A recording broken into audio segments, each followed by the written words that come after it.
लाडकी बहिणीचा लाडक्या तरुण 2100 रुपये हप्ता वाटपाबद्दल या ठिकाणी आजच्या अधिवेशनात मोठा मुद्दा गाजलेला आहे। आजचं अधिवेशन लाडक्या बहीण योजनेसाठी होतं। लाडक्या तरुण बघा, हिवाळी अधिवेशन चालू आहे आणि 2100 रुपये हप्ता कधी भेटणार आहे या ठिकाणी तुम्हाला मी डायरेक्ट या ठिकाणी पुराव्यासहित दाखवणार आहे। बघा, ज्या गोष्टी आपण 15 ते 20 दिवसापासून प्रत्येक दिवसाला या ठिकाणी मांडत आहोत, मागणी करत आहोत, तीच मागणी या ठिकाणी आज अधिवेशनात या ठिकाणी मांडलेली आहे। बघा, आपण ज्या लेक्चर मध्ये गोष्टी करत आहोत त्याचा फायदा या ठिकाणी तुम्हाला लाडक्या तरुण पाहायला मिळणार आहे। त्याच्यामुळे व्हिडिओ काळजीपूर्वक आहे, शेवटपर्यंत पाहायचा आहे। आणि 17वा हप्ता नेमका वाटप कधी होणार आहे, अधिवेशन चालू आहे आणि अधिवेशनाच्या याच्यामध्ये गुड न्यूज तुम्हाला भेटणार आहे का, सगळ्या गोष्टी सांगतो, व्हिडिओ काळजीपूर्वक आहे। चला, सगळ्यात सुरुवातीला 2100 रुपये हप्त्या वाटपाबद्दलची बातमी तुमच्या समोर आहे। अधिवेशनातला डायरेक्ट लाईव्ह व्हिडिओ तुमच्या समोर दाखवत आहे लाडके जण। व्हिडिओ काळजीपूर्वक शेवटपर्यंत पाहायचा आहे। ई केवायसी किती लोकांची झाली, काय झाली, सगळं सांगितलं डिटेल्स मध्ये।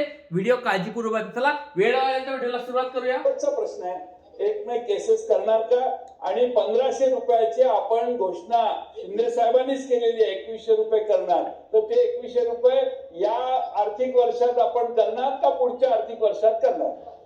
की बहिणी योजनेचे ऍप्लिकेशन सर, ज्याचा उल्लेख आपण आकडेवारीचा केला, ऍपवर साधारणपणे 1,34,85,000 इतके ऍप्लिकेशन्स आहेत आणि पोर्टलवर ज्याचा आकडेवारीचा आपण उल्लेख केला ते 1,06,00,000, असं दोन्ही बायफर्केशननी हे 2,43,00,000 आहेत। आणि ते आकडे आत्ताही आपल्याला ऍप आणि 2,43,00,000 लाडक्या ताई या ठिकाणी अजून पण आहेत, लक्षात घ्या लाडक्या तनो। आपण रजिस्ट्रेशन करताना ज्यांना ऍप सोयीस्कर पडतो त्यांना ऍप, ज्यांना पोर्टल सोयीस्कर पडतो त्यांना पोर्टल, अशा पद्धतीने आपण दिलेला आहे। मी साहेब या संदर्भातली आपल्याला सविस्तर माहिती ही त्या ठिकाणी ठेवते आणि त्याच्यामुळे लाभार्थ्यांची संख्या ही व्यवस्थित रजिस्टर्ड पद्धतीने आहे। दुसरी महत्वाची गोष्ट म्हणजे जी काही रिकव्हरीची प्रक्रिया आहे, ज्या सरकारी कर्मचाऱ्यांनी त्या ठिकाणी लाभ घेतलेला आहे ती 2 महिन्याच्या आत पूर्ण केली जाईल। 12,000 का 12,500 जे पुरुष लाभार्थी सुद्धा लाडक्या ताईंनो बघा, तुम्हाला मी मागे पण सांगितलं होतं, ज्यांनी अयोग्य प्रकारे म्हणजे चुकीच्या पद्धतीने ज्यांनी लाभ घेतला होता, असे सरकारी कर्मचारी होते, त्यांना लाडक्या बहिणीचे पण पैसे 1,500 रुपयासाठी फॉर्म भरले होते। त्यांची मोठी पगार चालू असताना पण या ठिकाणी 1,500 रुपयासाठी ज्यांनी फॉर्म भरले होते त्यांची रिकव्हरी होणार आहे, त्यांच्याकडून पैसे वसूल केले जाणार आहेत। येणाऱ्या 2 महिन्यामध्ये त्यांना डायरेक्ट त्यांच्याकडून पैसे वसूल केले जाणार आहे। तर लाडक्या ताईंनो, तुम्ही या ठिकाणी असे आहात का, तुमच्या शेजारी पाजारी असं कोणी आहे का ज्यांना या ठिकाणी लाभ त्यांनी घेतला होता, सरकारी नोकरदार कोणी होतं का, कमेंट बॉक्स मध्ये सांगायचंय। त्याच्यावर आता कारवाई देखील होणार आहे, या गोष्टी तुम्हाला दिसत आहे। सगळ्या गोष्टी सांगत आहे लाडक्या ताईंनो। 2100 रुपये हप्त्याबद्दल काय नेमकं ते बोलले, पुढे सगळ्या गोष्टी दाखवतो, व्हिडिओ काळजीपूर्वक पाहताय। दाखवण्यात आलेले आहेत स्क्रुटिनीमध्ये, त्या संदर्भामध्ये सुद्धा क्रॉस व्हेरिफिकेशन करून त्याच्यातले किती जेन्युइन बेनिफिशरीज आहेत, किती फेक बेनिफिशरीज आहेत, या संदर्भातली हे करून त्या संदर्भातली चौकशी करून त्यांच्यावर कडक कारवाई केली जाईल। कडक कारवाई केली जाणार आहे लाडके ताईंनो, याच्याबद्दल त्यांनी चर्चा काल कुठले कारण नसताना मुख्यमंत्र्यांनी या सभागृहात उपस्थित केली। आज योगायोगाने लक्षवेधी लागली अध्यक्ष महाराज। माझा स्पेसिफिक प्रश्न अध्यक्ष महाराज आणि ज्यांनी सुरू केलेली होती ते सभागृहात आहेतच, एकनाथ शिंदे साहेब। माझा प्रश्न एवढाच आहे की आपण जेव्हा योजना जाहीर केली त्यावेळेस आपण सांगितलं एवढे काही अर्ज भरले जातात, त्या सगळ्या अर्जाला आम्ही 1500 रुपये लाडक्या बहिणीला आम्ही निधी उपलब्ध करून देऊ, असं आपण केलं। आम्हाला आनंद झाला, काही आम्हाला अडचण नाही। मग तुम्ही 2100 जाहीर केलं त्याचाही आनंद झाला। पण माझा एक स्पेसिफिक प्रश्न असा आहे की निवडणुकीच्या ऐन तोंडावर तुम्ही ही ज्या पद्धतीची घोषणा केली, कुठलाही नियम न पाहता या पद्धतीनं जे काही आता याच्यामध्ये अफरातफर झाली असं तुम्हीच मान्य करताय। मग अफरातफर झाली, योजना तुम्ही सुरू केली, तर गुन्हे दाखल करायची जी भूमिका आहे ती त्या लोकांवर करायची की तुमच्यावर करायची, हा एक प्रश्न आहे। एक, तुम्ही 2100 करणार का, दुसरा प्रश्न, आणि तुमची या 2100 रुपये करणार का, 2100 रुपयाचा बघा मुद्दा परत या ठिकाणी मांडलेला आहे लाडके ताईंनो, त्याच्यामुळे व्हिडिओ काळजीपूर्वक बघायचा आहे। हे आकडे फरक का दिसतात? म्हणजे ही योजना जशी ज्या उद्देशाने तुम्ही सुरू केली, जी गडबड तुम्ही लोकांनी केली, ती आता या आणि पोर्टलमध्ये आपल्याला पाहायला मिळते। मग या योजनेमधले लाभार्थी नेमके कोण आहे ते पण कळायला पाहिजे। नाही, उत्तर देऊ द्या ना। सुरुवात म्हणजे चुकीची माहिती रेकॉर्डवर जाऊ नये म्हणून मी हे क्लेरिफाय करते. लाडकी बहीण योजनेचे फॉर्म घेत असताना आपण ऑफलाईन, आपण ऍप, आपण पोर्टल असे वेगवेगळे माध्यम लाभार्थ्यांसाठी उपलब्ध करून दिले होते आणि म्हणून त्याच्यामध्ये ऍप आणि पोर्टल हे दोन्हीही प्लॅटफॉर्म्स आहेत आणि हे दोन्ही प्लॅटफॉर्म्स असताना जे ऑफलाईन फॉर्म पण जे अंगणवाडी सेविका असतील, आशा सेविका आहेत, तिथले ग्रामसेवक आहेत, वेगवेगळी जे सरकारी यंत्रणा आहे यांना सुद्धा आपण तिथं लाभार्थ्यांना सोयीस्कर पडावं रजिस्ट्रेशनसाठी त्या दृष्टिकोनातून आपण हे केलेलं आहे. आणि ई-केवायसी साधारणपणे 1,74,00,000 महिलांपेक्षा जास्ती महिलांची झालेली आहे. हे मी ऑन लाडक्या ताईंनो बघा, डायरेक्ट स्पष्ट शब्द सांगितलंय, 1,74,00,000 जास्त लाडक्या बहिणीची ई-केवायसी पूर्ण कंप्लीट झाली.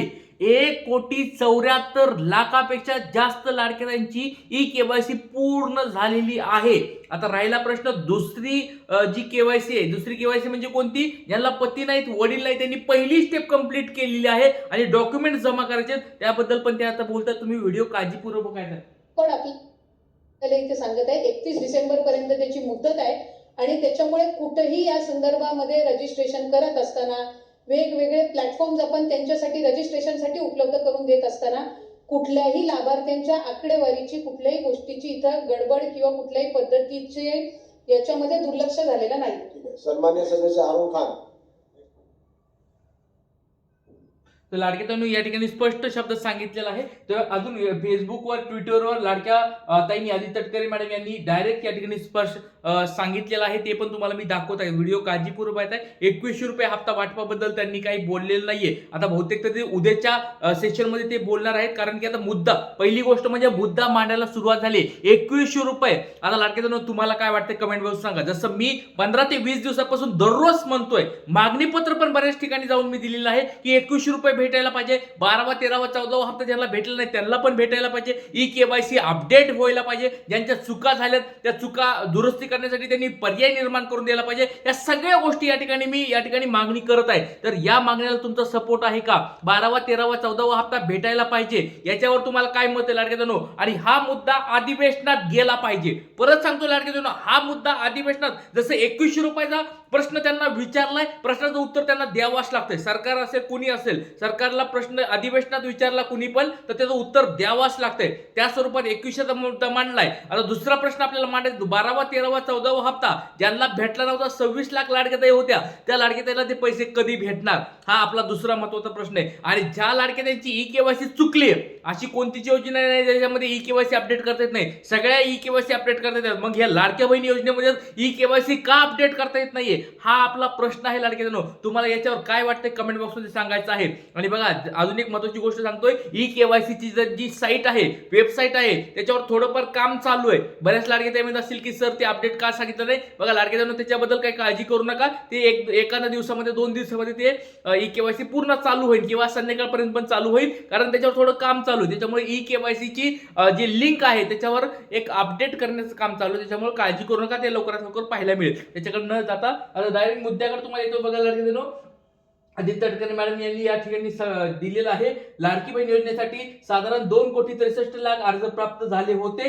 त्यापैकी सुमारे 2,43,00,000 अर्ज विभागाने वैध ठरवले आहेत. यामध्ये माहिती व तंत्रज्ञान विभागाकडून मिळालेल्या 26 लाख अर्जांची स्वतंत्र क्रॉस व्हेरिफिकेशन प्रक्रिया करण्यात आली असून त्यातील बहुतांश अर्ज पात्र लाभार्थ्यांचे असल्याचे स्पष्ट झालेले आहे. बघा, आता एक गोष्ट लक्षात ठेवा लाडक्या ताईंनो, 26 लाख लाडक्या ताई ज्या ताई होत्या, ज्यांचे पैसे या ठिकाणी आले नव्हते, 12वा, 13वा, 14वा हप्ता आला नव्हता, यांना 15वा, 16वा हप्ता भेटलाय. असे कोणी लाडके ताई आहेत का? कारण की बघा, या ठिकाणी त्याचं उत्तर भेटले. तुम्हाला हे मागं पण मी या ठिकाणी बोललो होतो. 15वा, 16वा हप्ता ज्या ताईंना भेटलेला आहे त्यांचं या ठिकाणी काळजी करू नका. त्यांना बघा, या ठिकाणी 26 लाख अर्जांची स्वतंत्र क्रॉस व्हेरिफिकेशन प्रक्रिया करण्यात आली असून त्यातले बहुतांश अर्ज पात्र लाभार्थ्यांचे असल्याचे स्पष्ट झाले आहे. म्हणजे पात्र लाभार्थी 26 लाखामधल्या पण बहुतांश लोकांचे पात्र ठरलेले आहेत. त्याच्यामुळे काळजी करायची गरज नाहीये, टेन्शन घ्यायची गरज नाही. आणि जवळजवळ बऱ्याच लाडक्यांची ई-केवायसी पण पूर्ण झाली असं त्यांनी सांगितलं. या ठिकाणी तुम्ही बघू शकता, ई-केवायसीचं वगैरे त्यांनी सांगितलेलं आहे.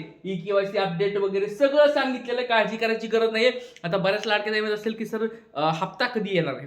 काळजी करू नका लाडक्यातून, अधिवेशन असल्यामुळे जरा थोडंफार इकडे तिकडे होईल. आणि महत्त्वाची गोष्ट तुम्हाला सांगतोय, आदित्य तटकरे मॅडमच्या PS सोबत पण माझी आज चर्चा झाली आहे, फोनवर पण चर्चा झालेली आहे. काळजी करू नका. आदित्य तटकरे मॅडम थोडं अधिवेशनात बिझी असल्यामुळे त्यांच्याबरोबर माझं बोलणं झालेलं नाहीये.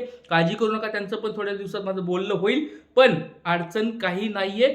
ऑलरेडी तुमचं वितरणाचा GR आलाय, वितरण पण तुमचं लवकरात लवकर होईल. काळजी करू नका. जशी मला अपडेट येईल ते तुम्हाला मी सांगणार आहे. जय हिंद, जय महाराष्ट्र, जय शिवराय, श्री गुरुदेव.